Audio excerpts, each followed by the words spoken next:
Back in my mid-20s, my best friend Luke and I used to camp all over the Pacific Northwest. We loved the isolation, the quiet, and the sense of adventure that came with being far from civilization. This story takes place in the summer of 2017, in the depths of the Ochoco National Forest in Oregon. It was a weekday trip. Like always, we timed it to avoid crowds and enjoy the solitude. Luke was the experienced one. He'd grown up camping with his family. Me, I was more of a follow-his-lead kind of guy. He always chose the spots, packed the maps, and carried the emergency supplies. That trip was no different. Setting up camp, we arrived at a remote trailhead late in the afternoon, parking my old Jeep by a narrow dirt road that barely looked used. From there, we hiked about 2 miles into the forest, searching for the perfect clearing. Luke found one, a wide, flat space surrounded by dense trees, with enough room for our 2 tents and a small campfire. The sun was starting to dip as we pitched our tents. Luke, of course, had his tent set up in minutes, while I wrestled with mine, muttering curses under my breath. Once camp was ready, we built a fire, roasted some brats, and cracked open a couple of beers. As dusk settled, we sat by the fire, swapping stories and joking about past camping trips. But something about the forest felt off. The air seemed heavier, quieter. There weren't any usual nighttime sounds, no crickets, no owls, nothing. I didn't mention it to Luke, but I could tell he noticed it too. The first encounter, around 10 p.m., we were playing cards on the ground near the fire when Luke froze mid-laugh, staring into the trees behind me. "Did you hear that?" he whispered. I hadn't, but then, as we both sat in silence, I heard it too. Soft, deliberate footsteps crunching leaves. They weren't animal steps.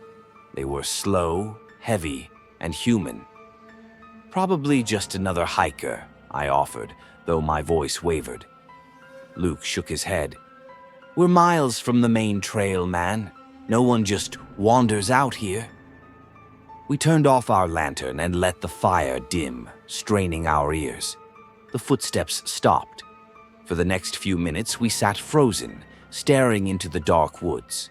Then we heard whistling, a faint, off-key tune, like someone trying to mimic a song but getting it just wrong enough to make it unsettling.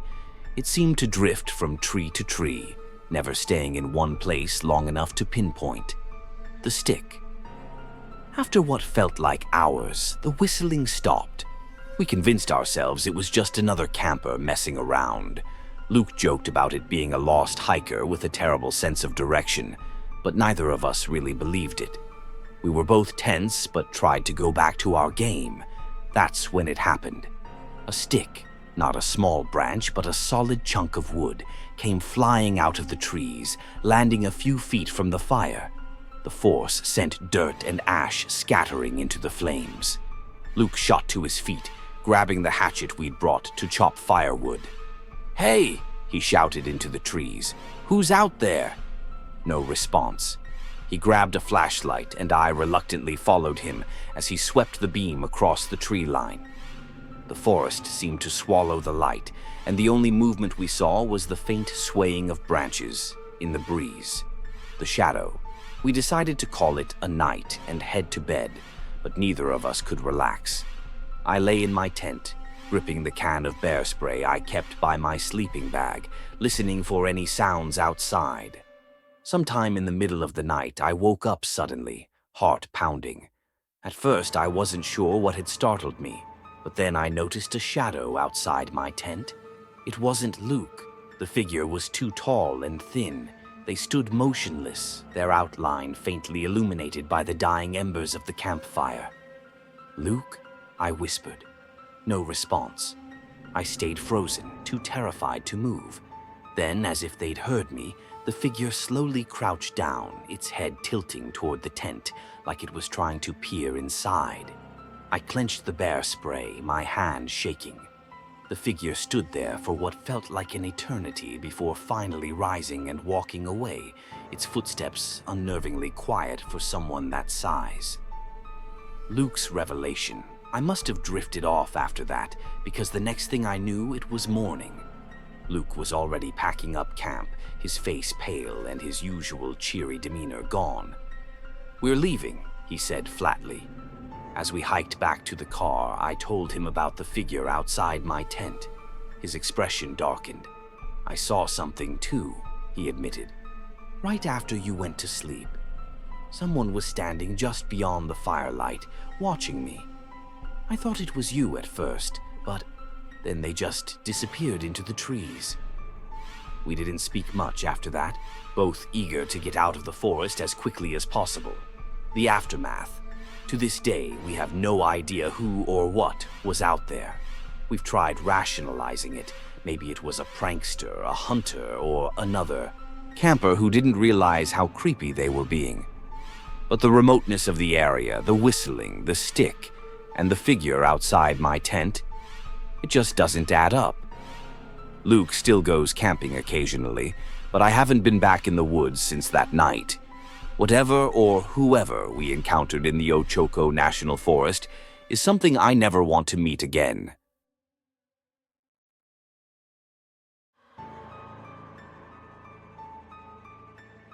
When I was 19, my best friend Jake and I decided to stay at my late grandfather's abandoned farmhouse for a long weekend. It was in the middle of nowhere, surrounded by acres of fields and forest in rural Minnesota. The house had been empty since my grandfather passed, and though it was old and falling apart in places, it still held memories. My parents gave me the go-ahead to use it, provided I promised to stay safe and keep out of trouble. Jake and I packed some supplies, grabbed a couple of sleeping bags, and headed out. The first day was uneventful. Just two guys grilling hot dogs, playing card games, and reminiscing about old times. The house itself had a certain charm, though parts of it gave me the creeps, especially the second floor, which my parents had always said was off-limits as a kid. The second night is when things started to feel off. We were outside, sitting on the back porch, enjoying the crisp night air, when Jake pointed out something strange in the distance. About 300 yards away, near the tree line, was what looked like the glow of a lantern. It wasn't moving, just floating there. We figured it was a hunter or maybe a neighbor checking on something, though the nearest house was at least 5 miles away. After an hour or so, the light disappeared, and we shrugged it off as nothing. We went back inside, played some more cards, and called it a night. I fell asleep quickly, but around 2 a.m., I woke up to the sound of footsteps on the porch. I froze, heart pounding, trying to listen. The steps were slow and deliberate, like someone was pacing. Jake, sleeping on a couch across the room, stirred awake as well. "Do you hear that?" he whispered. I nodded, barely able to breathe. The footsteps stopped, but then came the faint sound of tapping at one of the windows. We didn't dare move. After what felt like hours, the tapping stopped, and silence returned. We didn't sleep much that night. The next morning, we found footprints in the dirt around the house. They were human, barefoot, and too big to belong to either of us. Stranger still, they circled the house several times and even led to the second-story window, which was 10 feet off the ground. That evening, we locked every door and window, double-checking everything. Jake joked about it being a Sasquatch, but neither of us really laughed. Something wasn't right. Around midnight, we heard it again. Footsteps on the porch. Then the doorknob rattled. Jake grabbed a hunting knife from his bag while I held a flashlight. "Who's there?" Jake shouted, but there was no response. I turned on the porch light and aimed the flashlight through the window. The porch was empty, but then the lantern light reappeared, closer this time, right at the edge of the field. My stomach dropped when I realized it wasn't floating. It was being held by someone. Jake and I stood frozen as the light started to move toward the house. We backed away, grabbing anything we could use as a weapon. Then, just as suddenly as it appeared, the light went out. For the next few hours, we sat in the middle of the living room, backs to each other, weapons in hand. The sound of footsteps, tapping, and faint, almost inhuman whispers filled the night. At dawn, the noises stopped. Without a word, Jake and I packed up and left the farmhouse. I haven't been back since.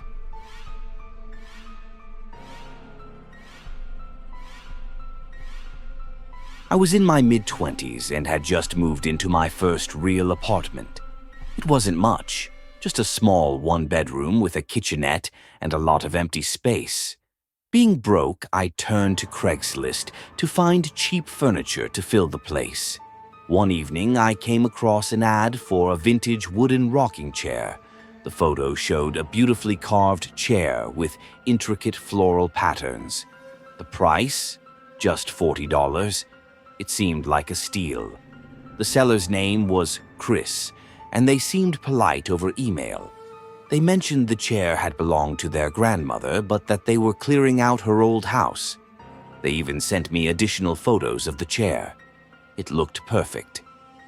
Chris said they'd leave it out on the porch for me to pick up since they had to work late.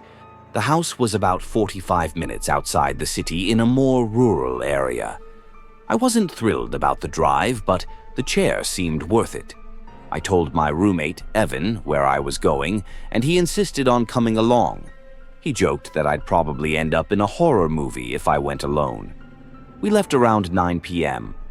The address Chris gave me led us to a long dirt road with dense woods on either side. There were no streetlights, and the only illumination came from my car's headlights. Eventually, we arrived at a small, rundown house with a sagging porch. The chair was there, just as promised, sitting under the dim yellow glow of a porch light. "Looks fine to me," I said, opening the car door. But Evan grabbed my arm. "Wait," he said. "This feels weird. Why would someone just leave this out? They don't even want to meet us." I shrugged. "They said they're at work. It's a Craigslist deal. This happens all the time." Reluctantly, Evan followed me out of the car. The air was heavy and the woods around us felt unnervingly quiet. As I approached the chair, I noticed it looked older in person. The wood was more weathered than it appeared in the photos, and there were faint scratches along the arms. Still, it was beautiful. "Help me load it into the trunk," I said, but Evan stayed by the car, scanning the woods nervously. As I lifted the chair, I noticed a folded piece of paper taped to the underside of the seat. Curious, I peeled it off and opened it. In large, messy handwriting, it read, "Do not take this chair. Leave now." My heart skipped a beat. I looked around, half expecting someone to jump out of the woods. "Evan," I called, "come look at this." But before he could respond, I heard something, a twig snapping in the woods. Then another. "Let's go," Evan said firmly, already walking back to the car. I hesitated, glancing at the chair one last time. Then, from somewhere deeper in the woods, I heard a voice. "Hey, you here for the chair?" It was a man's voice, loud and casual, but I couldn't see anyone. "Yeah, we're just leaving," I shouted back, my voice shaking. "No need to leave," the voice replied, now closer. "I'm almost there, just wait a minute." Evan grabbed my arm and yanked me toward the car. "Get in, now." As we jumped into the car and I started the engine, I saw movement in the trees. A man stepped into the edge of the porch, lights glow. He was tall and thin, wearing a dirty flannel shirt and holding something long in his hand, a crowbar or a pipe. "Leaving so soon?" he called out, grinning. I floored the gas pedal and we sped down the dirt road. My heart was pounding and I couldn't stop looking in the rearview mirror. For a moment, I thought I saw headlights in the distance behind us, but they disappeared when we reached the main road. When we got back to the apartment, I tried to report the listing, but it had already been taken down. The photos, the emails, everything was gone. To this day, I don't know who that man was or what would have happened if we'd stayed. All I know is that I'll never trust a too-good-to-be-true deal on Craigslist again.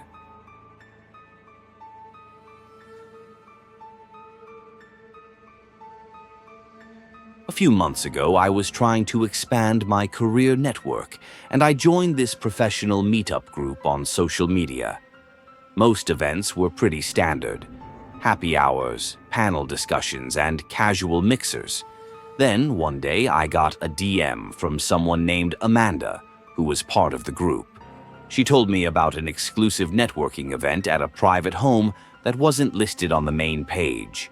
She said it was being hosted by some influential people in the industry, and she thought I'd be a great fit to attend. I was flattered, but also a bit skeptical. Amanda was persistent, though, reassuring me that it was a small, invite-only event and a chance to meet people who could help my career. She mentioned it was being hosted at a stunning mansion on the outskirts of the city, and she'd even pick me up since she happened to live nearby. I figured, why not? That Saturday evening, Amanda showed up at my place in a sleek black car. She was charming and friendly, dressed impeccably. She kept talking about how exciting the event would be and how the host, Mr. Dorian, was this enigmatic figure in the business world. We arrived at the mansion, and it was just as impressive as she'd described. The place was enormous, with tall iron gates, manicured hedges, and lights illuminating every corner. A valet took her car, and we walked inside. That's when the vibe shifted. The house was packed with people, all dressed in expensive but slightly outdated clothing. It felt like stepping into another time period, like everyone in the room had stepped out of an old black and white photo. As Amanda introduced me to a few people, I noticed they all had this oddly rehearsed way of speaking, like their conversations were part of a script. The room felt heavy, and I couldn't shake the feeling that everyone was staring at me just a second too long. A man offered me a drink from a silver tray, but when I glanced at Amanda, she subtly shook her head. I declined, which made the man's smile fade instantly. The whole thing was weird, but I tried to convince myself it was just nerves. Amanda was acting normal, but she kept steering me towards certain people, introducing me like I was the star attraction of the evening. People asked me overly specific questions: where I grew up, my family's background, whether I lived alone. One guy even asked if I had any allergies, which I laughed off as a strange icebreaker. At some point, I excused myself to find the bathroom. As I wandered through the maze of hallways, I realized I hadn't seen a single photo, personal item, or anything that suggested someone actually lived here. The house felt more like a stage than a home. While searching for the bathroom, I turned a corner and almost ran into a man in a gray suit. He looked startled, then leaned in close and whispered, "You shouldn't be here." I froze. "What do you mean?" He glanced over his shoulder, then back at me. "You're not here for this. Leave. Now." Before I could respond, he turned and walked briskly down the hall. My heart was pounding as I made my way back to the main room, determined to find Amanda and leave. But when I got there, she was gone. I texted her asking where she was, but there was no reply. I looked around, trying not to seem panicked, and finally decided to just leave on my own.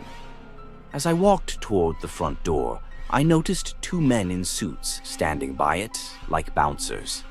They both stared at me as I approached. "Leaving already?" one of them asked, smiling but not moving. "Yeah, I have an early morning," I said, trying to sound casual. The other man didn't say anything but just stepped aside, letting me out. I hurried down the driveway, feeling their eyes on my back the whole time. When I got to the valet, I realized I didn't have a car there. Amanda had driven me.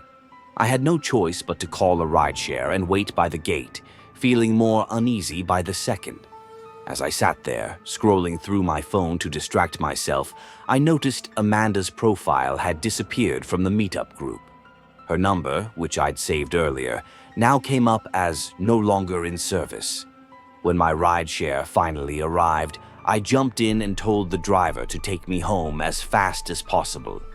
The next day, I searched for any info about the mansion or the mysterious Mr. Dorian, but nothing came up. No public records, no social media tags from the event. Nothing. To this day, I don't know what that event really was or why Amanda invited me. But every so often I think about the man in the gray suit and wonder what he meant by, "You're not here for this." Whatever this was, I'm glad I didn't stick around to find out.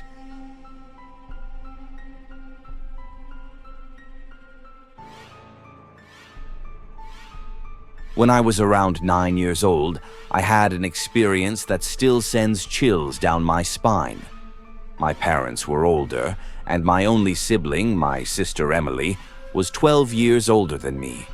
She had already moved out, leaving me as the only kid at home. One night, I woke up to the sound of muffled voices downstairs. It was late, well past my bedtime, and the house was eerily quiet, aside from the faint talking. I got out of bed and crept to the top of the stairs, trying to make sense of what I was hearing. "Mom? Dad?" I called out softly. The voices stopped abruptly. A moment later, my dad appeared at the bottom of the stairs. "Go back to bed, honey," he said firmly, his tone unusually tense. I hesitated but obeyed, climbing back into bed and pulling the covers up to my chin. I couldn't shake the uneasy feeling that something was off. I heard the front door slam shut not long after, and then there was silence. I assumed my parents had gone somewhere, though I didn't know why they'd leave in the middle of the night. A little while later, I woke up again to the sound of footsteps downstairs. They were slow and deliberate, and I heard cabinets opening and closing. It wasn't unusual for my dad to raid the fridge late at night, so I told myself it was just him. But something about the way the sounds carried through the house felt different. As I lay there, trying to fall back asleep, the footsteps grew louder. They were coming up the stairs. My heart started racing, but I stayed still, staring at my door. It creaked open slowly, and I saw a figure standing in the doorway. The hall light was off, so I couldn't make out any details, just the dark outline of a tall person. "Dad?" I whispered. No response. "Mom? Emily?" I tried again, my voice shaky. Still nothing. "Who's there?" I finally asked, my fear outweighing my confusion. The figure didn't answer. After a moment, they quietly closed the door and walked away. I lay there, frozen, listening to the faint creak of the stairs as they went back down. My first thought was that it had to be my dad checking on me, but something about their silence unsettled me. My dad always said goodnight when he checked in on me, no matter how late it was. Curiosity got the better of me, and I decided to investigate. I tiptoed out of my room and down the stairs, staying as quiet as I could. The kitchen light was off, but as I reached the doorway, I froze. There, standing in the middle of the kitchen, was a tall man in a dark jacket. His back was to me, and he was rummaging through one of the drawers. "Dad?" I called out, my voice trembling. The man turned his head slightly, but not enough for me to see his face. In a deep, unfamiliar voice, he said, "Go back to bed." I didn't hesitate. I bolted up the stairs, ran into my room, and dove under the covers. My heart was pounding so hard I could barely think. I stayed like that, trembling, until I heard the front door open and the familiar sound of my parents' voices. I ran out to the top of the stairs, calling for them. They both looked startled to see me awake. "What's wrong?" my mom asked, rushing up to me. "There was someone in the house," I blurted out. They exchanged a look, and my dad immediately grabbed a flashlight and his old baseball bat. He searched the entire house while my mom called the police. It was then that I learned they'd been out for hours. My mom explained that they'd gotten a call from my sister, who had been in a minor car accident. She was fine, but they'd rushed to the hospital to be with her, leaving me asleep at home. My dad admitted he'd forgotten to lock the front door in the chaos. When the police arrived, they took my statement and searched the area, but they didn't find anyone. Nothing valuable seemed to be missing, and whoever had been in the house hadn't tried to hurt me. To this day, I don't know who that man was or why he was there. But I'll never forget the sound of his voice or the way he just stood there in the kitchen, like he belonged there. My parents never left the house unlocked again after that, and neither did I, even as an adult.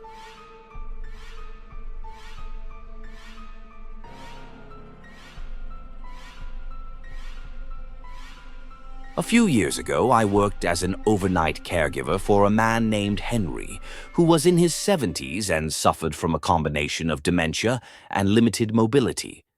His son, Todd, had hired me because his father's behavior had become increasingly erratic at night, and Todd needed someone to watch over him while he worked the night shift. This was my first and only shift with Henry, and you'll soon understand why.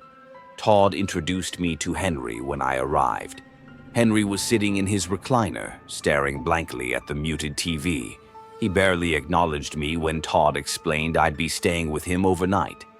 Todd warned me that Henry sometimes wandered around the house at night, confused, and that it was important to gently redirect him back to bed. After Todd left, I tried making small talk with Henry, but he barely responded.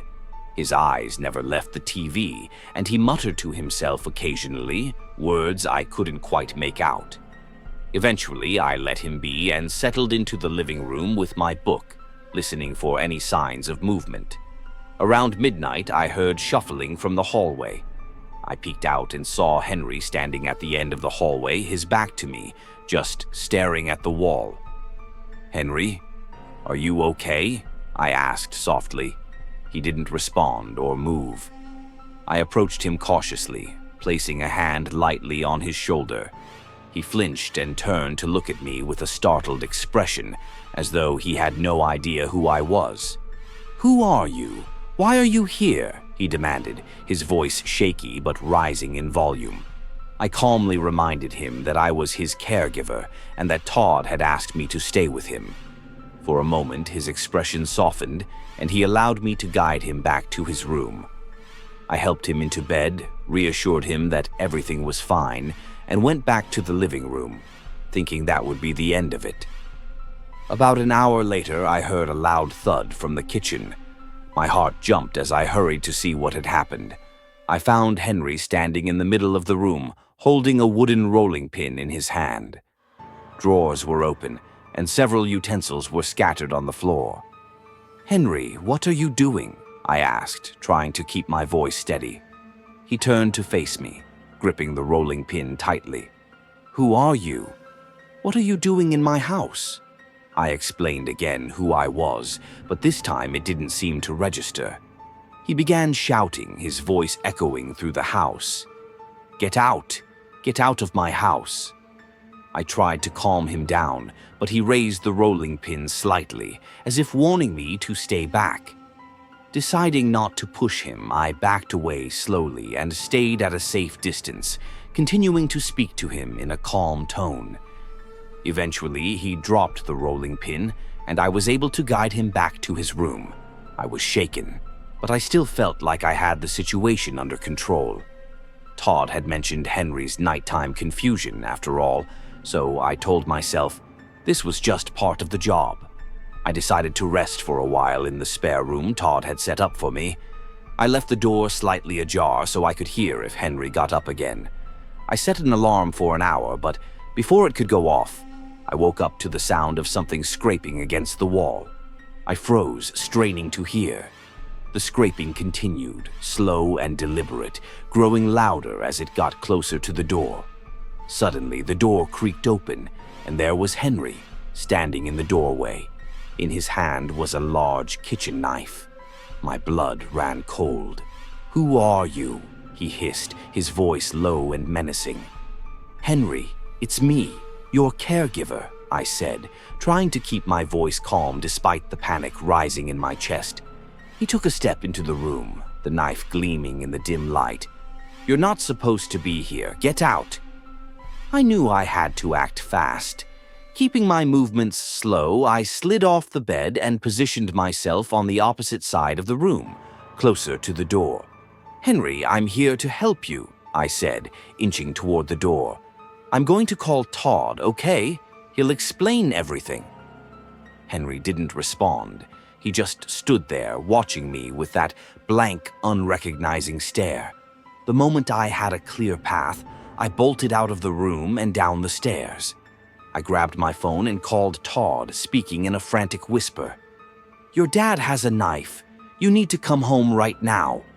Todd was livid, demanding to know why I hadn't been able to handle the situation. I hung up and waited outside, keeping an eye on the front door to make sure Henry didn't leave the house. When Todd finally arrived, I explained everything. He went inside to check on his father and found him sitting calmly in his chair, the knife on the table beside him. Todd didn't apologize or thank me for staying, even after I told him how close I'd come to being hurt.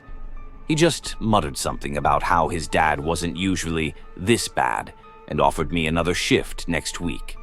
I politely declined and never went back. I'd worked with dementia patients before, but that night was unlike anything I'd ever experienced. Henry wasn't just confused, he was dangerous, and I wasn't willing to risk my life for a job no matter how much it paid.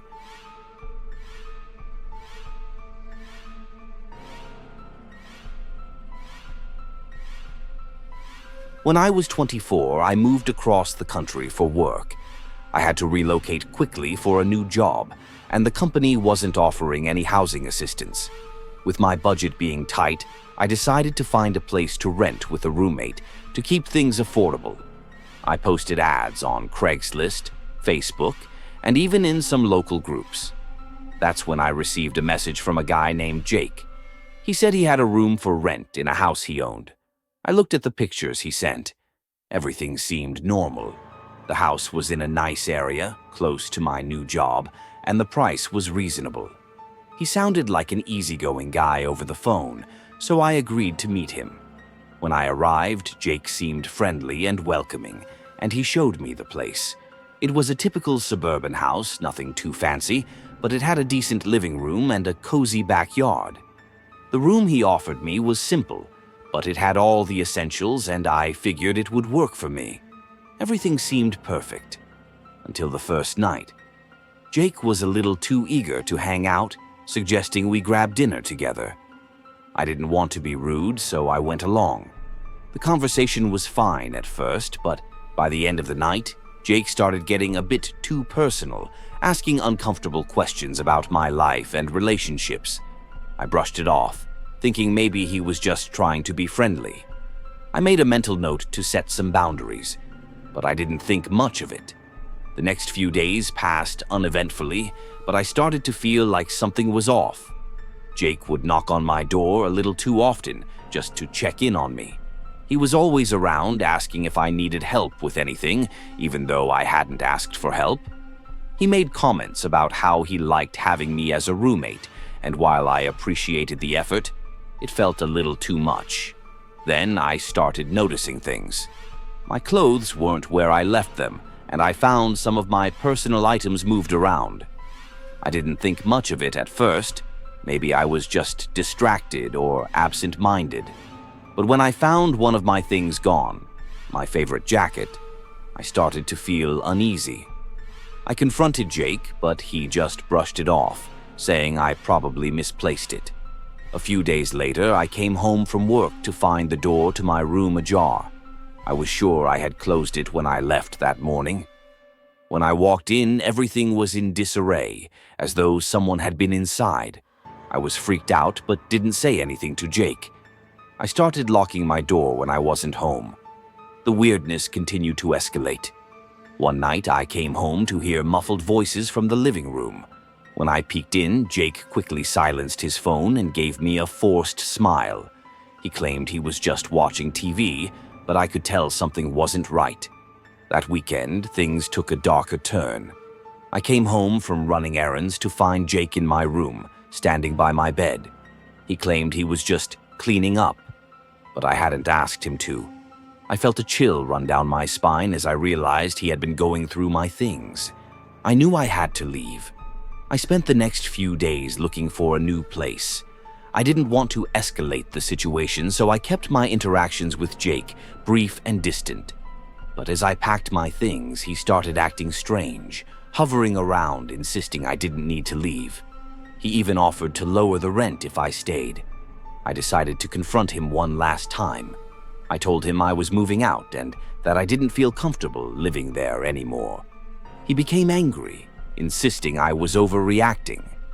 That night, as I lay in bed, I heard a noise, a soft tapping at my door.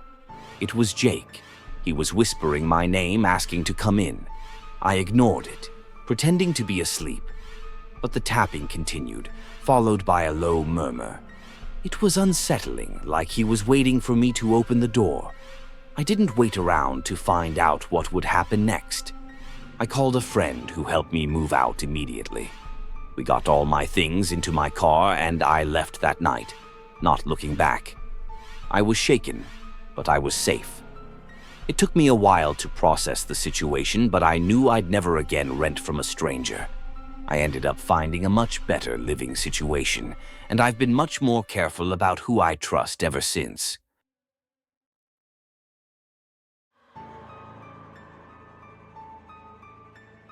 When I was 17, I was home alone one evening.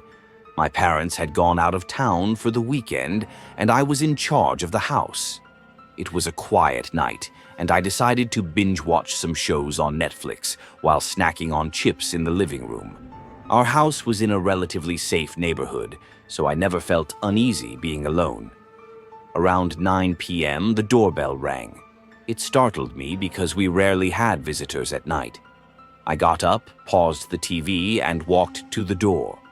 Through the peephole, I saw a man in his mid-30s, dressed in a dark hoodie and jeans. He looked disheveled, but not particularly threatening. I asked through the door, "Can I help you?" The man spoke softly, saying his car had broken down and he needed to use a phone to call a tow truck. Something about the situation felt off. Why would he be at my house when there were other homes closer to the street? Still, I didn't want to be rude, so I told him I couldn't let him in, but I could call a tow truck for him. His expression changed slightly, and he insisted that he really needed to come in to explain his situation. My heart started racing. I apologized again and told him I couldn't do that. He stared at the door for a moment, then muttered, "All right," and walked away. I watched through the peephole as he disappeared down the driveway. Feeling uneasy, I double-checked that all the doors and windows were locked. I tried to shake it off, convincing myself he was probably just a frustrated guy having a bad night. About 20 minutes later, I heard something outside, light footsteps on the gravel by the side of the house. My stomach dropped. I muted the TV and strained to listen. The footsteps stopped, but then I heard a faint tapping on the window in the kitchen. It was rhythmic and deliberate, like someone was trying to get my attention. I crept toward the kitchen, staying low and out of sight. Peeking around the corner, I saw a shadow moving just outside the window. My breath caught in my throat. Whoever it was, they were crouching low, trying to stay hidden. I backed away and grabbed my phone. I dialed 911 and whispered to the operator what was happening. They assured me officers were on their way and told me to stay on the line. As I was talking, the tapping on the window stopped. For a moment, there was silence. Then, the doorbell rang again. 3 quick, aggressive rings. I stayed on the phone, trying to calm my breathing. The operator told me not to answer the door and to find a place to hide until the police arrived. I grabbed a kitchen knife for protection and locked myself in the upstairs bathroom. I could hear movement outside the house, footsteps on the porch, the creak of the wooden steps, and then silence again. It felt like an eternity before I heard the sound of sirens in the distance. The noise outside stopped abruptly, and I stayed frozen in the bathroom until the operator told me the officers were at the house. I finally came out when I heard them knock and announce themselves. The police searched the property and found clear signs of someone trying to tamper with the back door lock. They also discovered footprints around the house, including outside the kitchen window where I had heard the tapping. Whoever it was, they had fled as soon as they heard the sirens. The officers told me I did the right thing by not opening the door and calling them immediately. They suspected it was an attempted break-in, likely by someone testing houses to see who was home and vulnerable. That night changed how I felt about being home alone. From then on, I always double-checked the locks, kept the curtains closed, and stayed vigilant. Looking back, I shudder to think what might have happened if I had opened that door.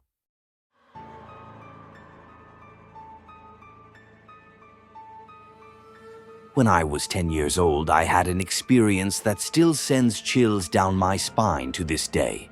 It happened on the second to last day of 5th grade, a time when summer break was just around the corner, and life felt carefree and exciting. My best friend, Sarah, and I were planning to hang out at her house after school, a plan our parents had arranged weeks in advance. Normally, my mom would pick me up, but this time Sarah's mom had volunteered to drive us both home. School ended, and as the bell rang, kids flooded out into the parking lot. I waited outside with Sarah by the pickup zone, scanning the crowd for her mom's familiar silver minivan. After a few minutes, a man approached us. He was tall, maybe in his 40s, wearing a baseball cap and sunglasses. He smiled warmly and said, "Hey girls, Sarah's mom asked me to pick you up. She got tied up at work." I immediately felt uneasy. I didn't recognize him, and something about his overly friendly demeanor didn't sit right. Sarah, however, seemed unfazed. She asked, "Do you know my mom?" The man nodded quickly and said, "Yeah, we work together. She called me last minute to grab you both so you wouldn't have to wait."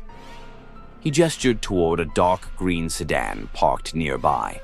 I glanced at Sarah, who looked uncertain but didn't say anything. I hesitated, feeling my heart race. Something wasn't right. Sarah's mom had never mentioned anyone else picking us up, and this man didn't look familiar at all. I mustered the courage to speak up. "I think we should call our parents first," I said. The man's smile faltered for a moment, and his tone shifted slightly. "There's no need for that," he said, chuckling nervously. "I'm just doing your mom a favor." My instincts screamed at me to get away. I grabbed Sarah's hand and whispered, "Let's go back to the teacher." Before the man could say anything else, I pulled her toward Mrs. Rogers, who was supervising the pickup zone. "Mrs. Rogers," I said, trying to keep my voice calm, "this man says he's picking us up, but I don't know him." Mrs. Rogers immediately turned her attention to the man, her expression shifting to one of suspicion. "Who are you?" she asked firmly. The man stammered, claiming again that Sarah's mom had sent him. Mrs. Rogers didn't buy it. She told us to stay behind her and then walked toward the man, who quickly backed away, mumbling something about being mistaken. He got into his car and sped off before anyone could stop him. The incident left me shaken, but it wasn't until later that night, when Sarah's mom called my parents to thank me, that the gravity of the situation hit me. Sarah's mom had never sent anyone to pick us up. That man had no connection to her at all. The police were called, and a description of the man and his car was given, but as far as I know, they never caught him. Looking back, I shudder to think what could have happened if we had gotten into that car. It's a terrifying memory that has stuck with me, a reminder to always trust your instincts and never take chances with strangers, no matter how harmless they may seem.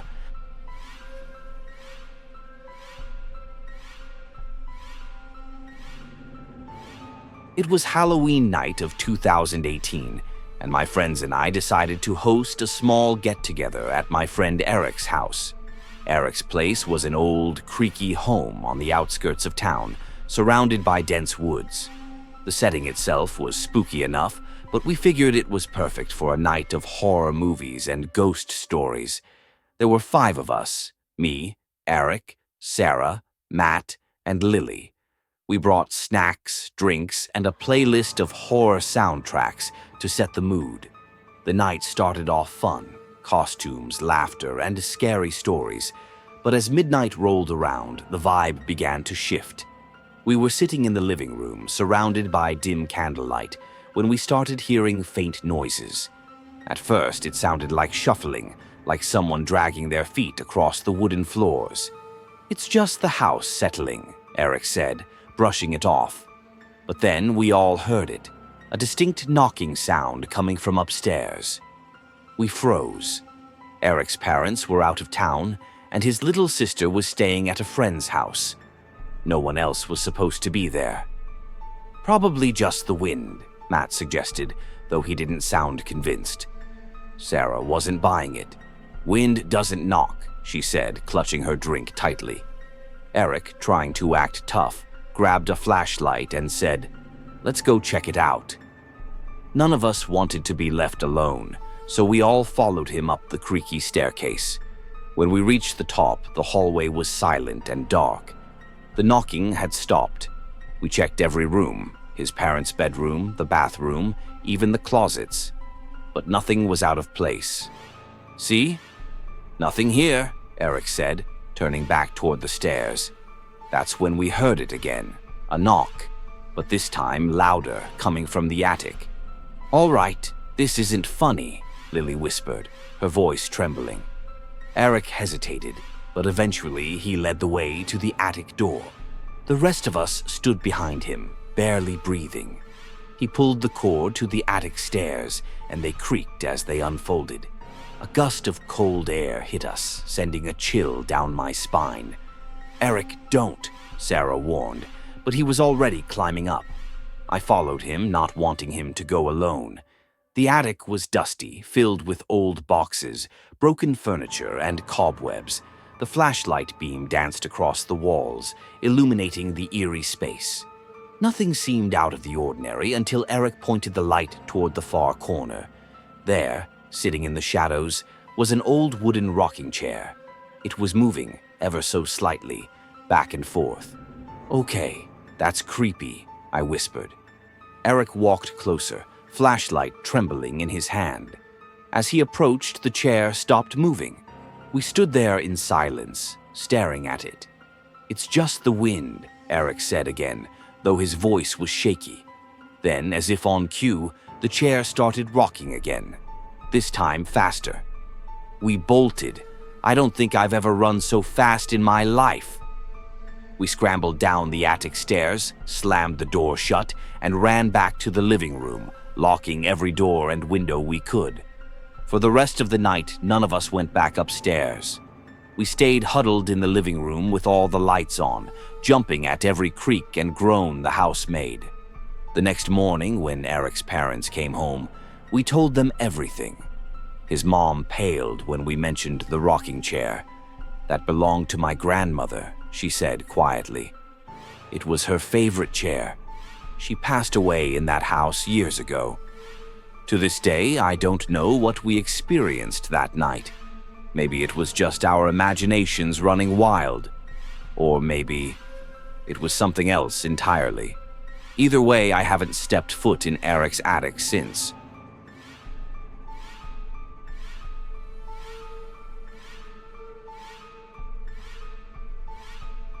It was the summer of 2017 when my family rented a cabin in the mountains for a much-needed getaway. The cabin was nestled deep in the woods, far from civilization, with no neighbors for miles. At first, the isolation was peaceful, the air was fresh, the scenery was beautiful, and the cabin itself was cozy, rustic but comfortable. The first few days were uneventful. My parents spent most of their time relaxing on the porch. My younger sister Ellie and I explored the surrounding woods, and at night we all gathered by the fireplace to play board games. It felt like the perfect escape from the noise of everyday life. But things started to feel off by the third night. It was around 2 a.m. when I woke up to a strange noise outside my window. At first I thought it was just an animal, maybe a raccoon or a deer. But as I lay there listening, the sound grew more distinct. It was a faint tapping, rhythmic and deliberate, like someone lightly knocking on the glass. I froze. My room was on the second floor, so there was no way anyone, or anything, could be outside my window. Slowly, I sat up in bed, heart pounding, and turned toward the window. The moonlight illuminated the glass, and for a moment I thought I saw a shadow move. I stayed up the rest of the night, too scared to sleep. The next morning, I told my parents what I'd heard. My dad dismissed it as a tree branch swaying in the wind, but I couldn't shake the uneasy feeling that someone, or something, had been outside my window. Later that day, Ellie and I went hiking through the woods. We followed a narrow trail that led to a small clearing with a creek running through it. As we were skipping stones across the water, Ellie suddenly stopped and pointed towards the tree line. "Did you see that?" she asked, her voice barely above a whisper. "See what?" I replied, scanning the trees. "There was someone standing there," she said. I laughed nervously. "It's probably just your imagination." But as we headed back to the cabin, I couldn't shake the feeling that we were being watched. That night, the strange noises started again. This time, it wasn't just tapping, it was footsteps, faint but unmistakable, circling the cabin. My parents heard it too. My dad grabbed a flashlight and went outside to check, but he didn't find anything. The next morning, we discovered footprints in the dirt around the cabin. They were large, barefoot prints that didn't belong to any of us. My mom wanted to pack up and leave, but my dad insisted it was just a prank by some local kids. On the fifth night, everything escalated. It was just past midnight when we heard it. Loud, deliberate banging on the front door. My dad grabbed a baseball bat and told us all to stay upstairs. He crept down to the door, flashlight in hand, and peered through the peephole. "Who's out there?" he called out, his voice firm. No answer. The banging started again, louder this time, and then we heard something even more terrifying. The sound of a window shattering in the living room. "Upstairs! Now!" my dad yelled, ushering us into one of the bedrooms. He locked the door and told us to stay quiet while he called the police.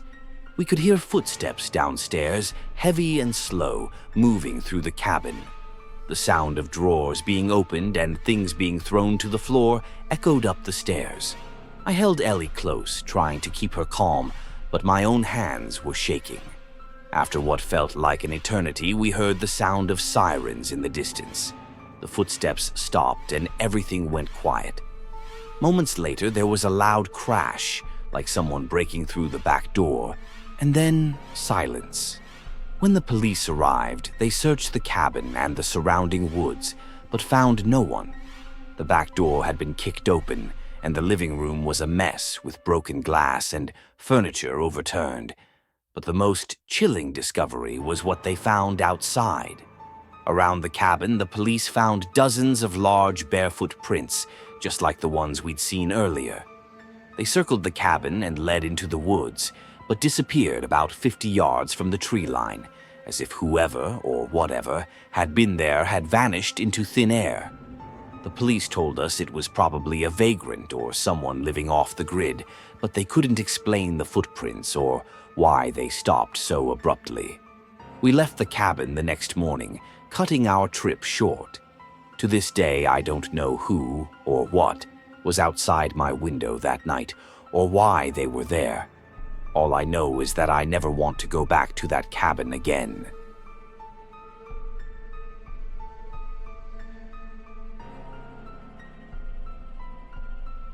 It was late October in New York City, a week before Halloween.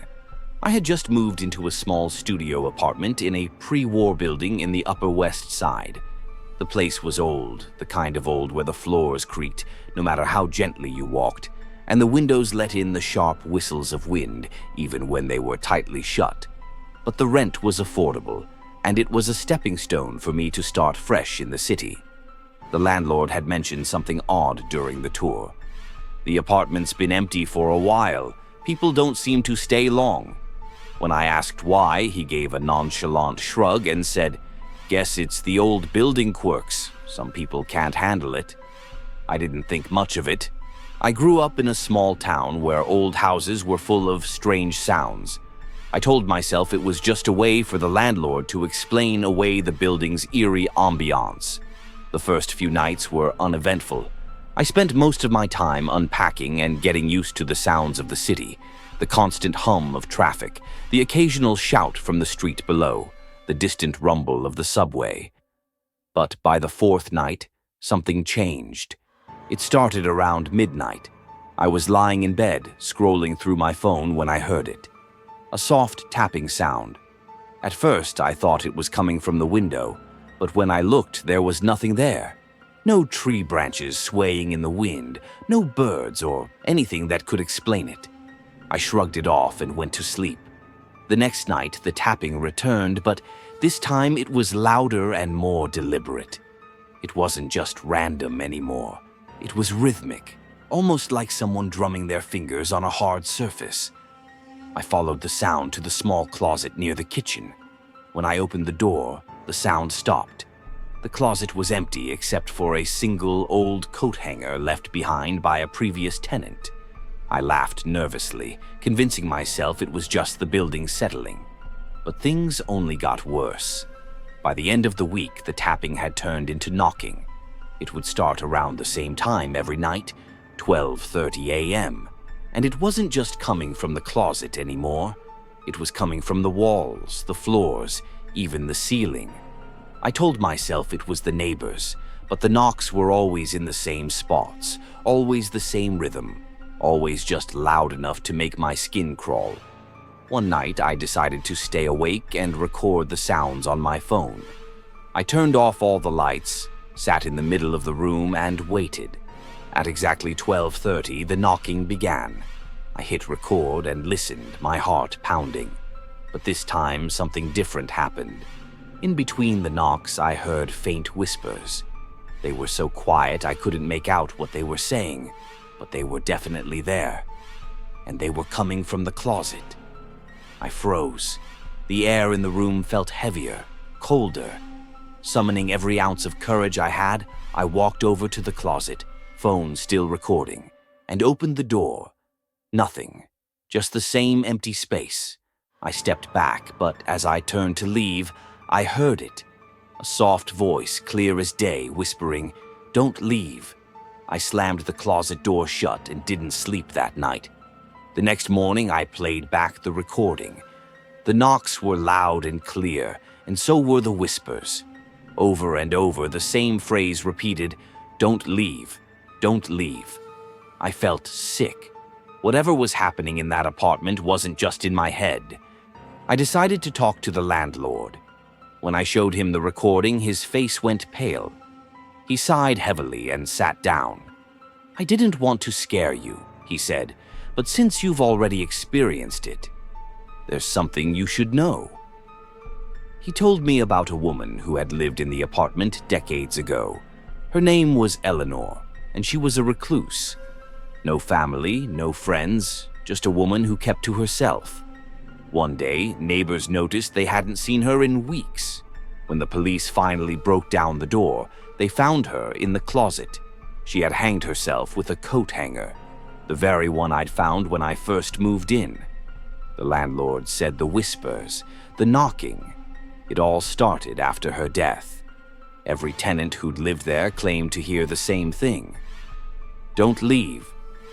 Most people moved out within a month. "You're the first person who stayed longer than a week," he added grimly. That was the last straw for me. I packed my things that same day and booked a hotel. As I was leaving, I glanced at the closet one last time. The door was slightly ajar, even though I was sure I had closed it.